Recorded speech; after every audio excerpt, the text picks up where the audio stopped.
Hello kids, हम लोग कक्षा 11वीं एनसीईआरटी रसायन विज्ञान का 8वां चैप्टर पढ़ रहे हैं, अपचय उपचय अभिक्रियाएं। इसके पिछले चौथे वीडियो में मैं आपको समीकरण संतुलन की विधि बता रहा था। अब हम इसमें अगली विधि पढ़ने वाले हैं, अर्ध अभिक्रिया विधि। इसमें हम क्या करते हैं, किसी भी अभिक्रिया को दो भागों में बांट लेते हैं। एक भाग में हम अपचयन की प्रक्रिया दिखाते हैं और दूसरे भाग में हम ऑक्सीकरण की अभिक्रिया दिखाते हैं। फिर दोनों अर्ध अभिक्रियाओं को हम जोड़ देते हैं, जिससे एक संपूर्ण अभिक्रिया बन जाती है। इसे अर्ध अभिक्रिया विधि कहते हैं। इस विधि द्वारा दोनों अर्ध अभिक्रियाओं को अलग अलग संतुलित करते हैं तथा बाद में दोनों को जोड़कर संतुलित अभिक्रिया प्राप्त करते हैं। ठीक है, अब देखिए कि हम एक अभिक्रिया की बात कर रहे हैं जिसमें हम फेरस आयन से फेरिक आयन में ऑक्सीकरण की अभिक्रिया को देखेंगे कि पहले फेरस का Fe2+ और फेरिक बनाना है। और ये अम्लीय माध्यम में होता है जिसमें क्रोमेट आयन प्रेजेंट है। इस क्रोमेट आयन के कारण से ये अम्लीय माध्यम है। अगर आप इसमें देखें कि टोटल इसमें कितने चार्जेस हैं, तो आप देखिए जरा ध्यान से, यहां पर ये ऑक्सीजन है, तो ऑक्सीजन का 7 दूनी 14 होगा, तो -14 हो जाएगा। ये दो ऊपर में लग गए हैं तो -12 बचा, और -12 को संतुलित करने के लिए दो क्रोमियम है, तो हर एक में +6 का चार्ज है क्रोमेट आयन में। अब जब अभिक्रिया हो जाएगी तो ये जो +6 में है एक क्रोमियम, उसका +3 में, +6 से +3 में अपचयन हो जाएगा। वही बात लिखे देखिए कि इन आयनों का क्रोमियम 3+ आयन में अपचयन होता है। इसके लिए हम निम्नलिखित कदम उठाते हैं। अब क्या क्या पद है जरा ध्यान से देखिए हम यहां पर सबसे पहले अंदाज से एक असंतुलित समीकरण लिख लेते हैं, क्योंकि हमको मालूम है कि कौन सी अभिक्रिया, मतलब कौन सी आयन वहां पर ऑक्सीकृत हो रही है, कौन सी अपचयित हो रही है। तो जैसा कि हमको पता है कि Fe2+ जो है Fe3+ में ऑक्सीकृत होती है, और ये जो क्रोमेट आयन है Cr2O7 ये आगे चल के क्रोमियम के 3+ आयन में अपचयित होता है, क्योंकि यहां पर +6 था इस क्रोमियम में, अब ये जो है +3 में कन्वर्ट हो गया है, इसलिए ये अपचयित हुआ है। ठीक है, अब हम इसको दो भाग में बांट लेते हैं। एक जिसमें आप देख सकते हैं कि फेरस और फेरिक में ऑक्सीकरण हुआ है, और दूसरा में देखिए मैंने अभी आपको बताया था ना कि इसमें +6 रहता है करके। ये देखिए यहां पर लिखा है, देखिए कि क्रोमियम जो है +6 चार्ज में है और ऑक्सीजन में ओवरऑल 2- चार्ज लगा हुआ है। फाइनली ये हमारा क्रोमियम 3+ चार्ज में कन्वर्ट हो जाएगा।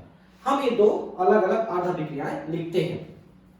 ठीक है, नेक्स्ट स्टेप हम क्या करेंगे, प्रत्येक अर्ध अभिक्रिया के ऑक्सीजन तथा हाइड्रोजन में अतिरिक्त सभी परमाणुओं को संतुलित कीजिए। ठीक है, अर्ध अभिक्रिया में अतिरिक्त परमाणुओं को संतुलित करने के लिए क्रोमियम 3+ को 2 से गुणा करते हैं। ऑक्सीकरण अर्ध अभिक्रिया आयरन परमाणु के लिए पहले ही संतुलित है। आयरन के लिए तो ठीक है, पहले संतुलित है बोल रहा है। अब इस क्रोमियम में देखिए कि चूंकि ये Cr2 है और यहां पर हमने केवल एक ही Cr लिखा था, तो यहां पर हम 2 लगा देंगे। सबसे पहली प्रक्रिया हुई, यहां पर एक प्रिंट मिस्टेक है।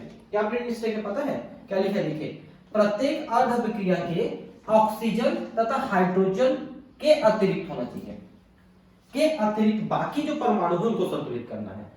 तो हाइड्रोजन और ऑक्सीजन को भी नहीं करना है, पहले हम क्रोमियम को, आयरन को, इनको संतुलित करेंगे। तो आयरन तो पहले से यहां पर एक ही है, तो इधर भी एक ही है, लेकिन क्रोमियम यहां पर 2 है और यहां पर 1 है, इसलिए हम यहां पर 2 लिख देंगे। ये देखिए 2 लिख दिया हमने। ठीक, अम्लीय माध्यम में संपन्न होने वाली अर्ध अभिक्रिया में ऑक्सीजन परमाणु के संतुलन के लिए H2O तथा हाइड्रोजन परमाणु के संतुलन के लिए H+ जोड़ना रहता है। चूंकि ये अम्लीय माध्यम में हो रहा है, इसलिए यहां पर हाइड्रोजन प्लस चार्ज आपको मिलेगा ही मिलेगा अम्लीय माध्यम में। ठीक है, तो अब यहां पर अर्ध अभिक्रिया कैसी होगी, तो Cr2O7 2- है। ठीक है, अब इसमें से 14H+ हम जोड़ रहे हैं इधर और 7H2O जोड़ रहे हैं इधर। क्यों ऐसा कर रहे हैं देखिए, क्योंकि यहां पर ऑक्सीजन 7 है। इस 7 ऑक्सीजन को निकालने के लिए आपको 7H2O लेना पड़ेगा, 7H2O। और 7H2O लेना है तो हाइड्रोजन हो गया 14, तो 14 हाइड्रोजन इधर और लेना पड़ेगा। मतलब इधर के 14 हाइड्रोजन और 7 ऑक्सीजन, ये दोनों मिलके 7H2O बनाएंगे। इस तरह से हमको बैलेंस करना है यहाँ पर, ठीक है। अर्ध अभिक्रियाओं में आवेशों के संतुलन के लिए इलेक्ट्रॉन जोड़िए। दोनों अर्ध अभिक्रियाओं में इलेक्ट्रॉनों की संख्या एक जैसी रखने के लिए आवश्यकता अनुसार किसी एक को या दोनों को उपयुक्त संख्या से गुणा कीजिए। आवेश को संतुलित करते हुए ऑक्सीकरण को दोबारा इस प्रकार लिखते हैं। चलिए अब देखिए यहां पर क्या हुआ कि आयरन यहां पर 2+ था, यहां पर 3+ हो गया है। मतलब एक इलेक्ट्रॉन इसमें से निकला है। इधर प्लस दिखा रहा है ना, मतलब इधर निकला। अगर इधर प्लस लिखते तो जुड़ता। ये ऐसे बना है का मतलब दो चीज बना है, एक आयरन 3+ बना है और एक इलेक्ट्रॉन अलग निकला है। इधर लिखे तो इलेक्ट्रॉन निकला है। अगर उस इलेक्ट्रॉन को इधर प्लस लिख देते तो फिर ये यहां पर ए फिर 2+ की जगह 1+ हो जाता, तो निकला है, वहां पर इलेक्ट्रॉन निकला है। तो 2+ से 3+ बनाने के लिए आपने इलेक्ट्रॉन को निकाला, ठीक है। अब देखिए यहां पर ध्यान से कि टोटल अभिक्रिया जो है, मतलब क्रोमेट वाला, इसके साथ क्या हो रहा है देखिए। आपने यहां पर जो है ऑक्सीजन 2- लिया है और हाइड्रोजन आपने जोड़ दिया है 14+, ठीक है। तो अब इसको बैलेंस करने के लिए, और इधर आपने 7H2O लिया है, 3+ लिया है, तो टोटल ओवरऑल इसको बैलेंस करना है आपको, तो 6 इलेक्ट्रॉन इसने लिया है, ठीक है। क्यों 6 लिया है देखिए, क्योंकि यहां पर पहले से 2 इलेक्ट्रॉन माइनस चार्ज यहां पर लगा हुआ है, तो 7 दूनी 14 में -12 बचा, ठीक है। और 12 में से ये +6 है, तो 6 दूनी 12, तो 6 इलेक्ट्रॉन की कमी है, इसलिए 6 इलेक्ट्रॉन हमने यहां पर जोड़ दिया, ठीक है। और टोटल H2O हमने लिख दिया। दोनों अर्ध अभिक्रियाओं में इलेक्ट्रॉनों की संख्या समान बनाने के लिए ऑक्सीकरण अर्ध अभिक्रिया को 6 से गुणा करके इस प्रकार लिखते हैं। अब देखिए क्या करेंगे कि यहां पर दोनों को हम 6 ले लेते हैं, ताकि हमको यहां पर 6 इलेक्ट्रॉन दिखाते बने, क्योंकि यहां पर हमने 6 लिया है तो इधर भी हमको 6 लेना पड़ेगा। दोनों अर्ध अभिक्रियाओं को जोड़ने पर हम पूर्ण अभिक्रिया प्राप्त करते हैं और दोनों के इलेक्ट्रॉन निरस्त हो जाएंगे। ये देखिए, है ना, इलेक्ट्रॉन को निरस्त कर दिया, क्योंकि इधर भी इलेक्ट्रॉन था उधर भी इलेक्ट्रॉन था। तो ओवरऑल रिएक्शन क्या हुआ, क्योंकि अम्लीय माध्यम में हो रहा है, इसमें हाइड्रोजन हमने यूज किया और 6 आयरन के फेरस आयन है, एक क्रोमेट आयन है। ओवरऑल वहां पर फिर से 6 आपको फेरिक आयन मिलेंगे और दो क्रोमियम के 3+ आयन मिलेंगे और 7H2O मिलेंगे। तो यहां पर इलेक्ट्रॉन को कहां कहां जोड़ना है, इसको थोड़ा ध्यान रखेंगे कि इलेक्ट्रॉन को कितना जोड़ना है। सत्यापित कीजिए कि समीकरण के दोनों ओर परमाणुओं की तथा आवेश की संख्या बराबर है। यह अंतिम परीक्षण दर्शाता है कि समीकरण में परमाणु की संख्या और आवेश की संख्या संतुलित है। तो देख लीजिए संतुलित है कि नहीं, आप जोड़ लीजिए। यहां पर आप देखिए कि 6 दूनी 12 और मतलब 12+ है, प्लस चार्ज है ना, और इसका भी 12+ चार्ज है। ये 14 आपने H2O लिया, तो यहां पर आपने 14H आयन लिया, तो यहां पर 7H2O लिया है। तो आप इसको चेक कर सकते हैं कि बैलेंस है कि नहीं, ठीक है। देखिए मैं इसको केमिस्ट्री को कोटा लेवल में चालू करने वाला हूं जल्दी ही। कोशिश करूंगा कि फरवरी 1st वीक में ही मैं चालू करूं। उसमें मैं आपको कोटा लेवल के जो नोट्स होते हैं उनमें से पढ़ाऊंगा, तो वो उनके नोट्स में ये चीजें ज्यादा क्लियर कर पाएंगे आपको, कोई भी चीज कंसेप्ट। एनसीईआरटी क्या है ना, थोड़ा सा लिमिट कर देता है आपको समझाने में। तो एनसीईआरटी को डायरेक्टली समझना केमिस्ट्री में दिक्कत है, थोड़ा बायोलॉजी में तो समझना फिर भी आसान होता है। जैसे आप मेरे बायोलॉजी चैनल में गए होंगे तो आपको बायोलॉजी में आसानी समझ में आता होगा, लेकिन यहाँ पर एनसीईआरटी को समझना थोड़ा डिफिकल्ट हो जाता है। तो मैं कोटा लेवल में चालू करने वाला हूँ, थोड़ा सा चार्जेबल रहेगा वो। डेली 1 घंटे क्लास आपको मिलेगी, लाइव क्लास, और उसकी सिर्फ 400 रुपये चार्ज करूंगा मैं, 399 रुपये हर एक महीने का। तो बहुत कम चार्ज में मैं आपको सर्विस देने वाला हूँ। उसमें आपको ऑब्जेक्टिव क्वेश्चन भी कराने वाला हूँ, तो जल्दी ही मैं चालू करने वाला हूँ। अब क्षारीय माध्यम में अगर अभिक्रिया होती है तो उसी तरह से संतुलित करेंगे जैसे अम्लीय माध्यम में करते हैं। बाद में समीकरण के दोनों ओर H प्लस आयन की संख्या के बराबर OH आयन की संख्या जोड़नी है ना। अम्लीय माध्यम में कराया था तो इलेक्ट्रॉन जोड़ा था, क्षारीय माध्यम में करा रहे हैं तो OH आयन जोड़ेंगे, क्योंकि H आयन और OH आयन मिलके H2O बनाते हैं। ठीक है, तो आपको लिखना है। ठीक, अब यहां पर एक एग्जांपल भी दिया है, बढ़िया एग्जांपल है, हम देख लेते हैं। पर मैग्नेट यानी कि 7 चार्ज है उसमें, ये जो पर मैग्नेट है Mn, उसमें +7 का चार्ज है, क्योंकि मैग्नीज जो है वो +7 तक चार्ज बनाता है। इस आयन का क्षारीय माध्यम में आयोडाइड आयन, आणविक आयोडीन तथा मैंगनीज 4, देखिए यहां पर 7 से ये 4 में रिड्यूस हो रहा है, मतलब Mn 7+ था पहले, ये अपचयित होकर के Mn 4+ हो रहा है ना, ऑक्सीकृत करता है। ठीक है, आयोडीन को ऑक्सीकृत कर देगा, क्योंकि आयोडीन में माइनस चार्ज है और ये न्यूट्रलाइज हो जाएगा। इस अपचय अभिक्रिया को दर्शाने वाली संतुलित आयनिक अभिक्रिया लिखें। ठीक है, पहले ढांचा बना लेते हैं अपन कि MnO4 1-, ठीक है, और आयोडाइड आयन है। फाइनली ये MnO2 और आयोडीन बन रहा है। अब जरा ध्यान समझिए इसमें क्या क्या हो रहा है। देखिए ये हुआ 4 दूनी 8, 8 2 माइनस है, 8 माइनस हुआ, जिसमें 1 माइनस घट गया तो 7, तो ये +7 हुआ। देखिए, और ये कितना हुआ, तो 2 दूनी 4, यानी कि +4 हुआ, है ना। और आयोडीन में -1 है, जो कि अब यहां पर 0 हो गया। तो ऑक्सीकरण अभिक्रिया क्या है, ऑक्सीकरण अभिक्रिया तो ये है, आयोडीन से आयोडाइड आयन से आयोडीन का बनना, ये ऑक्सीकरण है। और ये परमैग्नेट आयन से ये Mn4+ आयन बनना, जिसको मैंगनीज ऑक्साइड कहते हैं, वो आयन बनना, यहां पर वो बनना, ये एक अपचयन की अभिक्रिया है। तो दोनों को आप लिख लीजिए। आप देख सकते हैं कि आयोडाइड आयन में -1 था, वो 0 हो गया, यानी कि इसकी ऑक्सीकरण संख्या बढ़ी, -1 से 0 ज्यादा है, बढ़ी, मतलब ये ऑक्सीकरण है। ठीक है, प्लस चार्ज बढ़ती है तो ऑक्सीकरण होती है।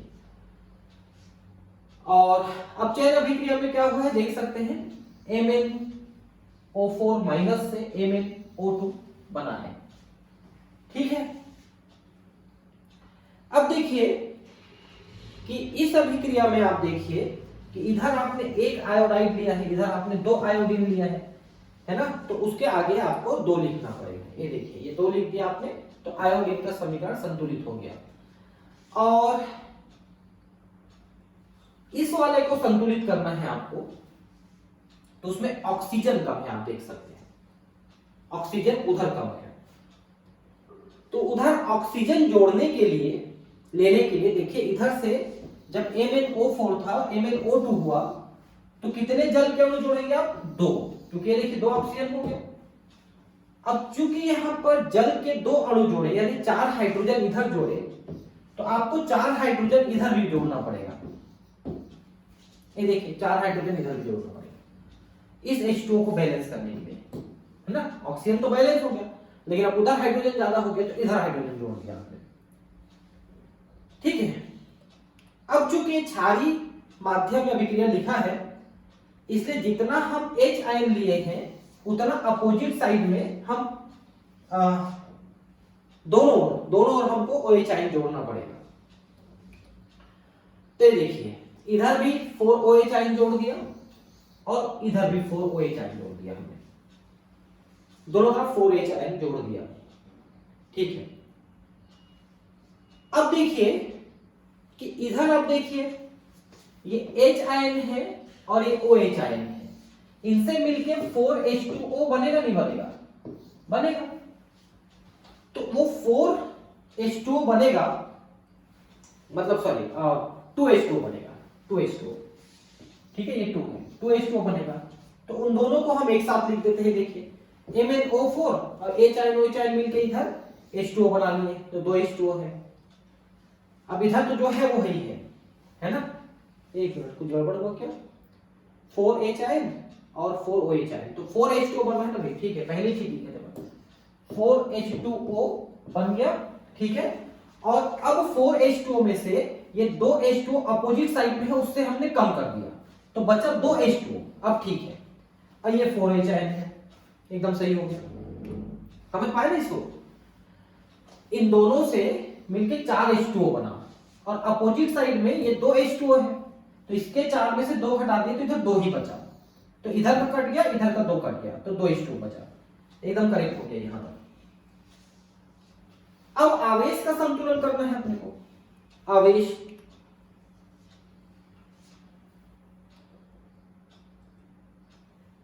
ठीक है। तो ये देखिए यहां से आयोडाइड में से इलेक्ट्रॉन निकला है 2, है ना, एक इलेक्ट्रॉन निकला तो आयोडीन बना। और इधर को बैलेंस करने के लिए आपको 3 इलेक्ट्रॉन जोड़ना पड़ेगा, क्यों? क्योंकि यहां पर MnO4 है और एक बैलेंस हो जाएगा तो 3 माइनस हो गया, 3 इलेक्ट्रॉन, ठीक है, 3 इलेक्ट्रॉन आपने बैलेंस कर दिया इधर। इलेक्ट्रॉनों की संख्या एक समान बनाने के लिए ऑक्सीकरण अर्धविक्रिया को 3 से तथा अपचयन अर्धविक्रिया को 2 से गुणा करते हैं। तो ये देखिए, अब ये वाली जो अभिक्रिया है इसको 3 से गुणा कर दो, तो यह हो गया 6, 3I2 और 6 इलेक्ट्रॉन। और ये वाली जो अभिक्रिया है इसको 2 से गुणा कर दो पूरा, है ना, तो एक 2MnO4 हो गया, 4H2O हो गया, 6 इलेक्ट्रॉन जोड़ के, क्योंकि यहां पर पहले आपने 3 इलेक्ट्रॉन जोड़ा था, है ना। दोनों तरफ बराबर करना है आपको, इधर भी बराबर करना है और इधर भी बराबर करना है। तो इधर 2 इलेक्ट्रॉन है 6 बनाना है, इधर 3 इलेक्ट्रॉन को 6 बनाना है, इसलिए हमने ऐसा किया, ठीक है। अब ये और ये इलेक्ट्रॉन को हम काट देंगे और जोड़ देंगे, है ना। तो MnO4 twice plus 6I equal two plus H2O भी है ना, इक्वल टू 2MnO2, ऐसा करके पूरा लिख देंगे अपन अर्धविक्रियाओं जोड़ करके। ये देखिए 6 iodide 2MnO4 4H2O equal to 28I2 और 2MnO4 और 8OH, ठीक है। तो इस तरह से आपकी ये अर्धविक्रियाओं को हमने जोड़ा दोनों को। थोड़ा सा डिफिकल्ट है भाई ये वाला पार्ट ना, देखिए फिजिकल केमिस्ट्री वैसे भी थोड़ा सा डिफिकल्ट होता ही है क्योंकि गणितीय ज्यादा होते हैं, लेकिन फिर भी एनी हाउ ये ठीक ठाक बताया है एनसीईआरटी वाले ने, बढ़िया बताया है। एनसीईआरटी थोड़े में ज्यादा बताने की कोशिश करते हैं, दिक्कत ये है।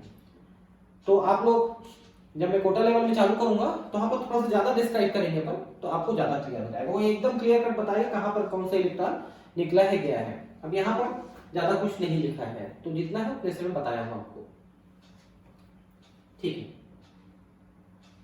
अब है अपचयोपचय अभिक्रियाओं पर आधारित अनुमापन, ठीक है।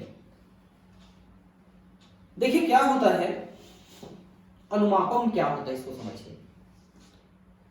हम क्या करते हैं अनुमापन में, हम एक अम्ल को लेते हैं एक क्षार को लेते हैं। तो मान लो अम्ल को थोड़ा सा ले लिए और उसमें बूंद बूंद करके क्षार हम टपकाना शुरू किए, तो एक ऐसा समय आएगा कि अम्ल जो है क्षार से पूरी तरह से न्यूट्रलाइज हो जाएगा, उदासीन हो जाएगा। और जैसे ही उसमें अगला एक बूंद क्षार डालोगे तो अम्ल की बजाय अब क्षार हो जाएगा, क्योंकि अम्ल था पहले नीचे, आपने बूंद बूंद करके उसमें क्षार टपकाया तो अम्ल को क्षार ने उदासीन कर दिया।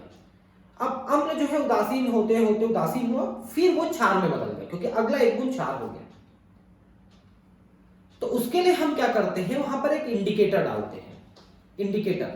इंडिकेटर क्या होता है, ऐसे केमिकल्स होते हैं जो माध्यम बदलने पर तुरंत कलर देते हैं। जैसे मान लो अम्लीय माध्यम में वो कलर नहीं दे रहा है इंडिकेटर, और जैसे ही वो क्षारीय माध्यम होगा तुरंत वो पिंक कलर दे देगा। या मान लो क्षारीय माध्यम आपने लिया है पहले, उसको अम्लीय कर रहे हो आप धीरे धीरे करके, तो मान लो क्षारीय माध्यम पे कलर नहीं देने वाला इंडिकेटर लिए हो और जैसे ही वो अम्ल हुआ वैसे ही वो कलर देगा। तो हमको पता चल जाएगा कि अब वो क्षारीय हो गया या अब वो अम्लीय हो गया। तो आपने कितना अम्ल लिया था, उसमें कितने ml आपने कितने ml अम्ल लिया था और कितने ml क्षार को आपने डाला है, किस पोटेंसी का अम्ल लिया, किस पोटेंसी का क्षार लिया, वो सबका कैलकुलेशन होता है। और कितना डाला तो न्यूट्रलाइज हुआ, उससे हमको पता चलता है कि यहाँ पर ऑक्सीकरण अपचयन जो अभिक्रिया है वो किस तरह से हो रही है और कितने पोटेंसी के साथ हो रही है। ये चीजें हमको वहां पर समझ में आएंगी। तो अनुमापन के ये मतलब है कि कितने अम्ल को कितने पावर का क्षार कितनी मात्रा में मिलाने से उसको उदासीन करना है, यह अनुमापन होता है। अम्ल क्षार निकाय में हम ऐसी अनुमापन विधि के संपर्क में आते हैं जिससे एक विलयन की प्रबलता पीएच संवेदनशील संसूचक का प्रयोग कर दूसरे विलयन से ज्ञात करते हैं। अभी मैंने आपको एक शब्द इस्तेमाल किया था इंडिकेटर, जो माध्यम बदलने पर तुरंत इंडिकेट करता है, तुरंत संकेत देता है, रंग बदलता है, उसी को लिखा है पीएच संवेदनशील संसूचक। क्योंकि जैसे ही अम्ल का क्षार या क्षार का अम्ल होगा वो उसके लिए संवेदनशील रहता है कि तुरंत वो भापेगा कि हाँ ये बदल गया और तुरंत वो कलर दे देगा, उसी को इंडिकेटर बोलते हैं। सामान्य रूप से अपचयोपचयन निकाय में अनुमापन विधि अपनाई जा सकती है जिसमें अपचयोपचय संवेदनशील संसूचक का प्रयोग कर रिडक्टेंट या ऑक्सीडेंट की प्रबलता ज्ञात की जा सकती है।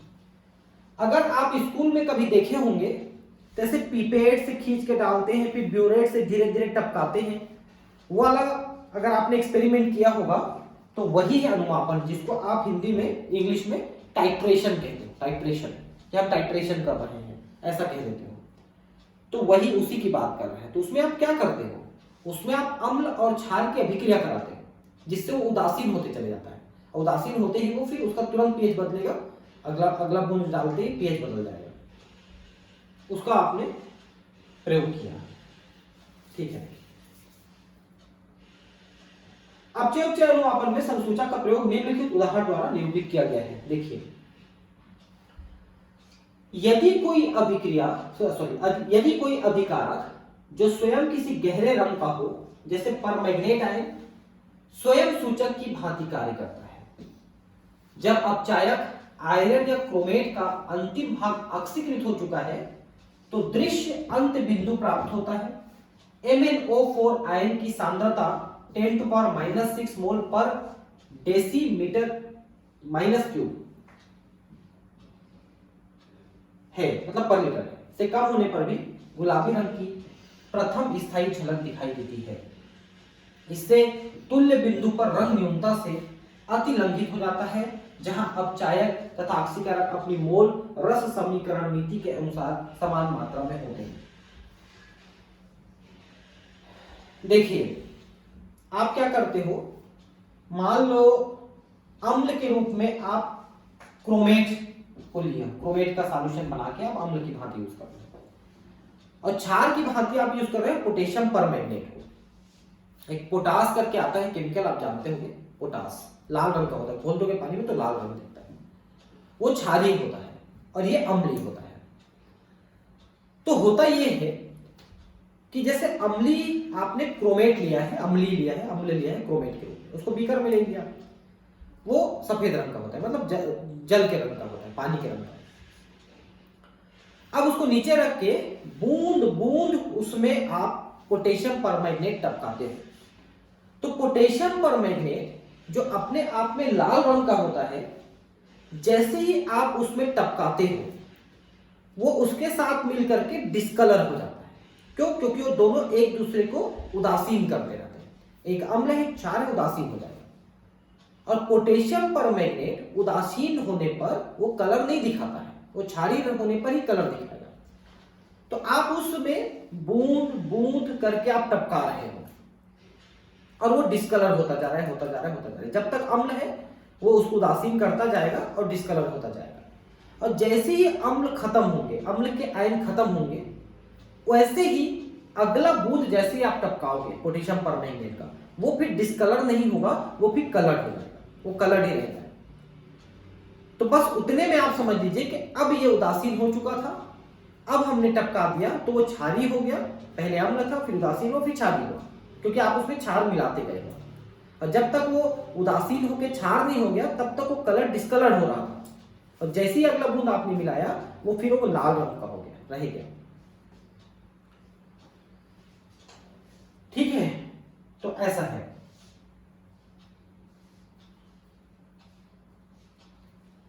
तो देखिए अब वहां पर जब आपने अगला बूंद मिलाया तो बहुत छोटा बूंद मिलाया आपने, 10 के घात -6 पर लीटर, मोल पर लीटर से भी कम आपने मिलाया, तब भी गुलाबी रंग दिखाया। जैसे उदासीन हुआ है उसके बाद आपको क्षारीय होगा वैसे। ठीक है, तो यहां पर जो लिखा है वही है कि जैसे ही उदासीन हुआ उसको लांघा उसने, अगले बूंद आपने मिलाया, जैसे वो लांघ गया वैसे वो क्षारीय हो गई, और क्षारीय होते ही वो गुलाबी रंग दे दिया। ठीक है, जैसा MnO4 के अनुमापन में होता है वैसे ही कोई रंग परिवर्तन स्वतः नहीं होता है। तो ऐसे भी सूचक है जो अपचायक के अंतिम भाग के उपभोगित हो जाने पर स्वयं ऑक्सीकृत होकर नाटकीय ढंग से रंग परिवर्तन करते हैं। अभी आपने पोटेशियम परमैंगनेट को जब लिया तो आपने अलग से इंडिकेटर नहीं मिलाया। क्यों नहीं मिलाया था? क्योंकि पोटेशियम परमैंगनेट खुद ही वहां पर इंडिकेटर काम करता है, जो क्षार के रूप में लिए वही संसूचक का काम कर रहा था। लेकिन अब मान लो आप दो ऐसे ले रहे हो, एक अम्ल ले रहे हो एक क्षार ले रहे हो, दोनों में कोई रंग नहीं है, और आप अलग से इंडिकेटर आपको मिलाना पड़ेगा, क्योंकि आप वो रंग परिवर्तन खुद से नहीं करेंगे। तो इंडिकेटर खुद जो है वहां पर ये देखिए क्या लिखा है, अपचायक के अंतिम भाग के उपभोगित होने में स्वयं ऑक्सीकृत होकर के, मतलब जो इंडिकेटर है वो ऑक्सीकृत हो जाएगा और वो कलर चेंज करके दिखा देगा। तो इंडिकेटर आपको डालना पड़ेगा। इसका सर्वोत्तम उदाहरण क्रोमेट द्वारा दिया जाता है, जो स्वयं सूचक नहीं है, लेकिन तुल्य बिंदु के बाद यह डाइफेनिलएमीन सूचक को ऑक्सीकृत करके गहरा नीला रंग प्रदान करता है। ये देखिए डाइफेनिलएमीन, इसको आप संसूचक के रूप में ले सकते हैं। अगर आपके पास दूसरा केमिकल संसूचक का काम नहीं कर रहा है तो डाइफेनिलएमीन को लेंगे, और जैसे ही पीएच बदलेगा ये तुरंत खुद ही कलर दे देगा गहरे नीले रंग का। तो वैसे ही आपको पता चल जाएगा कि इस बूंद को मिलाने से पहले जो बूंद मिलाया था आपने वो आखिरी बूंद था जिसमें दोनों के अम्ल क्षार अभिक्रियाएं पूरी हो गई थी। अब आपने अगला बूंद मिला दिया तो क्षारीय हो गया, ऐसा करके। ठीक है, तो जिसमें खुद संसूचक नहीं है उसमें आप बाहर से संसूचक मिला करके उसको आप देखते हैं अनुमापन में। अन्य विधि भी उपलब्ध है जो रोचक और सामान्य भी है, इसका प्रयोग उन अभिक्रियाओं तक सीमित है जो आयोडाइड आयन को ऑक्सीकृत कर सकते हैं। उदाहरण के तौर पर देखिए यहां पर क्यूप्रिक आयन है और आयोडाइड है। ठीक है, अब ये 2+ चार्ज है इसलिए क्यूप्रिक है, 2+ चार्ज। यहां पर देखिए कैसा है, ये Cu+ होगा। क्यों? क्योंकि यहां पर 2 माइनस है, यहां पर 2+ है, और 2+2 में विभाजित है, मतलब +1 हो। एक कॉपर में +1 हो, एक कॉपर में। तो यहां से +2 से ये कॉपर +1 में जा रहा है, मतलब क्यूप्रिक से ये क्यूप्रस में जा रहा है, और आयोडाइड जो है आयोडीन के रूप में यहां पर अलग से ऑक्सीकृत हो रहा है। तो इसमें आयोडीन बन रहा है, देख सकते हैं, और आयोडीन स्टार्च के साथ मिलकर नीला रंग प्रदान करता है। तो इस अभिक्रिया में थोड़ा सा स्टार्च आप मिला दो तो जैसे ही अभिक्रिया होगी और जैसे ही आयोडीन बनेगी वैसे ही वो गहरा नीला रंग दे देगा। इस विधि का आधार आयोडीन के स्टार्च के साथ गहरा नीला रंग देना है। आयोडीन की थायोसल्फेट आयन से विशेष अभिक्रिया है जो अपचयोपचय अभिक्रिया भी है। देखिए यहां पर आप देखिए आयोडीन को थायोसल्फेट आयन के साथ रिएक्ट कराओगे तो खुद आयोडाइड बन के रिड्यूस हो गया और सल्फर को इसने ऑक्सीकृत कर दिया। आप देख सकते हैं कैसे ऑक्सीकृत किया। चलिए गिन लीजिए, 3 दूनी 6 है, 6 में 2 गया हो गया तो 4, 4 2 में बढ़ गया तो हो गया +2, ये +2 है सल्फर। यहां पर कितना हुआ, 6 दूनी 12 में से 2 गया 10, 10 को 4 में डिवाइड किए तो हो गया 2.5, 2.5 एवरेज, +2 से +2.5 में हो गया ये, तो ऑक्सीकृत हो गया, खुद ये अपचयित हो गया है और इसको ऑक्सीकृत कर दिया है। यद्यपि आयोडीन जल में अविलेय है, पोटेशियम आयोडाइड के विलयन में पोटेशियम आयोडाइड 3 के रूप में विलेय है। ठीक है, पोटेशियम आयोडाइड के विलयन में KI3 के रूप में के रूप में विलेय है, घुल जाता है। जल में आयोडीन अपने आप नहीं घुलता है, लेकिन पोटेशियम आयोडाइड के विलयन में I2 के रूप में KI3 के रूप में विलेय है। और जब ये रिएक्शन पूरा हो जाएगा तो वहां पर आयोडीन बनेगा। ठीक है, स्टोइकियोमेट्रिक गणनाएं ही है, मतलब रस समीकरण में की गणनाएं आप कर सकते हैं।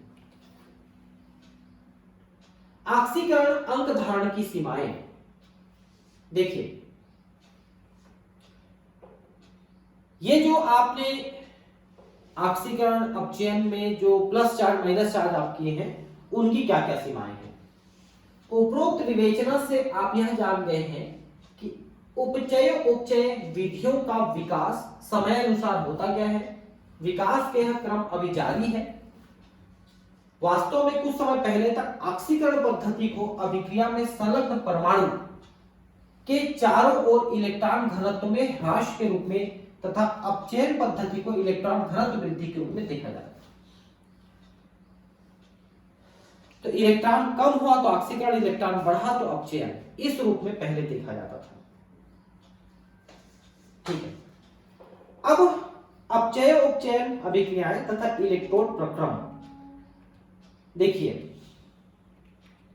इलेक्ट्रोड प्रक्रम का क्या मतलब हो, जैसे आप कोई बैटरी बनाते हो, सेल बनाते हो, तो सेल में आप क्या करते हो, कोई केमिकल लेते हो जिसके माध्यम से ऑक्सीकरण अपचयन होता है और आप इलेक्ट्रोड लगाते हो। तो इलेक्ट्रोड में उस विलयन के साथ ऑक्सीकरण अपचयन की अभिक्रिया होती है। ठीक है, तो उसी को यहां पर लिखा है इलेक्ट्रोड प्रक्रम। या तो आप बाहर से इलेक्ट्रिक दोगे तो होगा, या अपने आप वो करके इलेक्ट्रिक देगा। ठीक है, जब ऑक्सीकरण अपचयन की अभिक्रियाएं इलेक्ट्रोड में होती हैं तो इलेक्ट्रॉन डिपॉजिट होता है, इलेक्ट्रॉन निकलता है, तो वो इलेक्ट्रिसिटी प्रोड्यूस करता है, या फिर आप इलेक्ट्रिसिटी देंगे तो प्रक्रिया अपोजिट डायरेक्शन में होगा। तो इसको जो है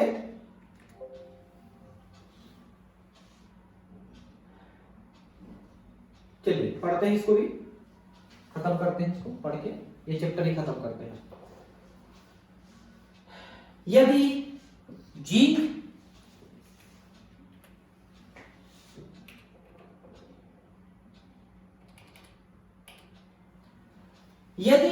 की छड़ को कॉपर सल्फेट के विलयन में डुबाएं तो अभिक्रिया के अनुसार संगत प्रयोग दिखाई देता है। आपने शुरू में पढ़ा था, देखा था, ध्यान है आपको, कॉपर सल्फेट का नीला रंग था, उसमें जैसे ही जिंक डुबाए नीला रंग गायब होता चला गया और जिंक घुलता चला गया, उसमें कॉपर जमता चला गया। यह अभिक्रिया आपने देखी। इस अपचयोपचय अभिक्रिया के दौरान जिंक से कॉपर पर इलेक्ट्रॉन के प्रत्यक्ष स्थानांतरण द्वारा जिंक का ऑक्सीकरण जिंक आयन के रूप में होता है। तो आपने उसमें क्या देखा कि जिंक इलेक्ट्रॉन लेके जिंक आयन के रूप में हो गया और कॉपर आयन इलेक्ट्रॉन लेके कॉपर के रूप में डिपॉजिट हो गया। एक ने इलेक्ट्रॉन दिया, दूसरे ने इलेक्ट्रॉन लिया। कॉपर आयनों का अपचयन कॉपर धातु के रूप में इलेक्ट्रॉन लेके हो गया। इस अभिक्रिया में ऊष्मा भी निकलती है, उत्सर्जन मतलब निकलना। अभिक्रिया की ऊष्मा विद्युत ऊर्जा में परिवर्तित हो जाती है। तो उस इलेक्ट्रॉन के लेने देने से जो ऊष्मा बन रही है, निकल रही है, वो इलेक्ट्रिक के रूप में बन जाती है। उसी इलेक्ट्रिक को आप इलेक्ट्रोड को जोड़ करके बल्ब जलाने के लिए आप कर सकते हो या किसी भी काम में। इसके लिए कॉपर सल्फेट विलयन से जिंक धातु का पृथक्करण करना आवश्यक हो जाता है। हम कॉपर सल्फेट घोल को एक बीकर में रखते हैं कॉपर की छड़ या पत्ती को इसमें डाल देते हैं, एक दूसरे बीकर में जिंक सल्फेट घोल डालते हैं तथा जिंक की छड़ को उसमें डुबा देते हैं। तो हम अब कैसे कर रहे हैं, देखिए मान लो आप एक बीकर लियो, सपोज कि ये बीकर है, इसमें आपने कॉपर सल्फेट लिया और इसमें जिंक का रॉड डाल दिया। तो शुरू में तो तेजी से प्रक्रिया होगी, क्यों? क्योंकि जिंक घुलते जाएगा, कॉपर निकलते जाएगा। लेकिन एक समय ऐसा आएगा कि इसमें से कॉपर खत्म हो जाएगा और जिंक ज्यादा हो जाएगा उसके अंदर। तो आप एक विलयन को ऐसा करने की बजाय आप दो अलग अलग विलयन लीजिए, एक जिंक सल्फेट में जिंक, एक कॉपर सल्फेट में कॉपर डुबा दिए। अब उनको आप तार से जोड़िए। किसी बीकर में कोई अभिक्रिया नहीं होती है तथा दोनों बीकरों में धातु और उसके लवण के घोल के अंतरापृष्ठ पर एक ही रसायन के अपचयित और ऑक्सीकृत रूप एक साथ उपस्थित होते हैं। ठीक है, तो ऐसे में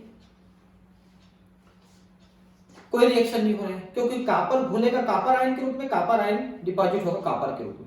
वैसे जिंक आयन घुलेगा तो जिंक वापस डिपॉजिट होगा। ठीक है, ये अपचयन तथा ऑक्सीकरण अर्ध अभिक्रियाओं में उपस्थित स्पीशीज को दर्शाते हैं। ऑक्सीकरण तथा अपचयन अभिक्रियाओं में भाग ले रहे पदार्थों के ऑक्सीकृत तथा अपचयित स्वरूपों की एक साथ उपस्थिति से रेडॉक्स युग्मों को परिभाषित करते हैं। ठीक है, अब अगर उनको हम जोड़ देंगे तो इलेक्ट्रॉन ट्रांसफर हो सकता है। ठीक है, एक से दूसरे में। इस ऑक्सीकृत स्वरूप को अपचयित स्वरूप से एक सीधी रेखा या तिरछी रेखा द्वारा पृथक करना दर्शाया गया है, जो अंतरापृष्ठ जैसे घोल ठोस ऑब्लिक घोल को दर्शाती है। उदाहरण के लिए इस प्रयोग में ये देखिए, जिंक आयन जिंक बन रहा है और कॉपर आयन से कॉपर बन रहा है। अभी जो आपने शुरू प्रक्रिया करी, दोनों में ऑक्सीकृत स्वरूप को अपचयित स्वरूप से पहले लिखा जाता है। ऑक्सीकृत कौन हुआ है? ये ऑक्सीकृत हुआ है। अपचयित कौन हुआ है? वो अपचयित हुआ है। अब हम कॉपर सल्फेट घोल वाले बीकर को जिंक सल्फेट घोल वाले बीकर के पास रखते हैं। दोनों बीकर घोलों को लवण सेतु द्वारा जोड़ते हैं। लवण सेतु यू आकृति की एक नली है जिसमें पोटेशियम क्लोराइड या अमोनियम नाइट्रेट के घोल को सामान्यतः अगार अगार जेल के साथ उबालकर यू नली में भरकर तथा ठंडा करके जेली बना देते हैं। देखिए, लवण सेतु हम क्यों बना रहे हैं भाई? अगर आप कॉपर सल्फेट में कॉपर और जिंक सल्फेट में जिंक डुबाए हैं तो कोई आयन तो उसमें पास ही नहीं हो पाएगा ना, इसलिए हम उसमें एक लवण सेतु बना रहे हैं। ये देखिए, है ना, ये जिंक सल्फेट में जिंक डुबाया है, कॉपर सल्फेट में कॉपर डुबाया है। तो पहले एक लवण सेतु बनाना पड़ेगा जिसके माध्यम से आयन्स ट्रांसफर होंगे। तो जब आयन इसमें से इसमें ट्रांसफर होंगे तो फिर बाहर इलेक्ट्रॉन ट्रांसफर होंगे। यही आपको इलेक्ट्रिसिटी के रूप में मिलेगी, रेडियल सेल के रूप में। ठीक है, ये अगार अगार क्या है इसको भी मैं थोड़ा बता देता हूं पहले। अगार अगार जेली होता है, जेल जैसे आपको जेली पे लिखा है ना वैसा। इसमें क्या है कि ये पाउडर के रूप में एक आता है, क्रीम कलर का पाउडर होता है।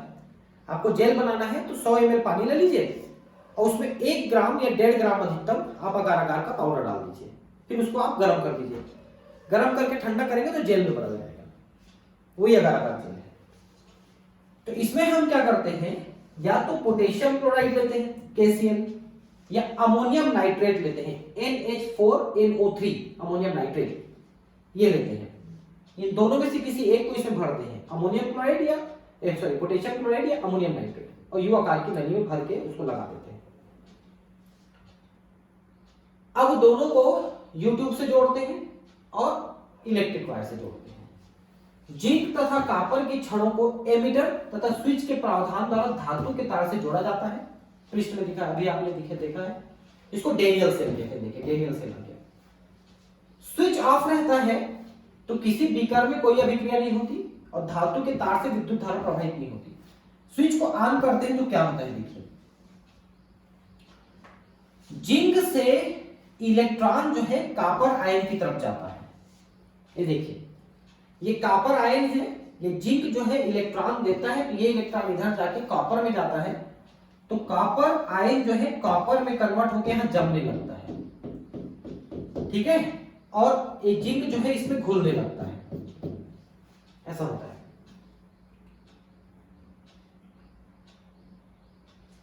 ठीक, एक बीकर में रखे घोल से दूसरे बीकर घोल के लवण सेतु के माध्यम से आयनों के अभिगमन द्वारा विद्युत प्रवाहित होती है। तो आयन भी मूव करेंगे ना, आयन। हम जानते हैं कॉपर और जिंक की छड़ें जिन्हें इलेक्ट्रोड कहते हैं, विभव का अंतर होने पर विद्युत धारा का प्रवाह होता है।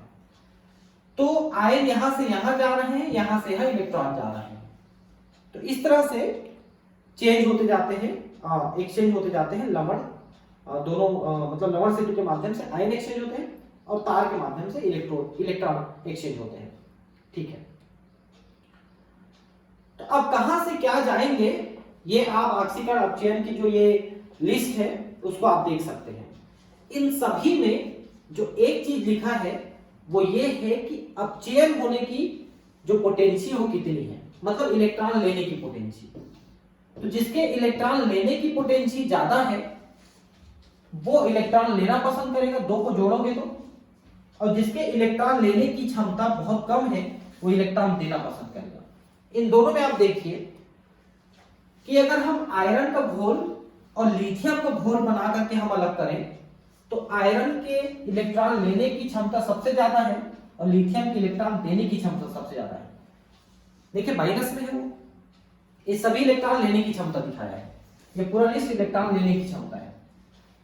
तो लेने की क्षमता प्लस में है मतलब इलेक्ट्रॉन लेना पसंद करेगा, और इलेक्ट्रॉन लेने की क्षमता माइनस में है तो मतलब लेना पसंद नहीं करेगा, देना पसंद करेगा। ये अपचयन अभिक्रियाएं हैं, अपचयन अभिक्रियाएं। ठीक है, तो खुद अपचयित हो रहा है और सामने वाले को ऑक्सीकृत करेगा। ठीक है, देखो इलेक्ट्रॉन लिया है तो खुद जो है अपचयित हो गया है। ठीक है, प्रत्येक इलेक्ट्रोड के विभव को, प्रत्येक इलेक्ट्रोड के विभव को इलेक्ट्रोड विभव कहते हैं।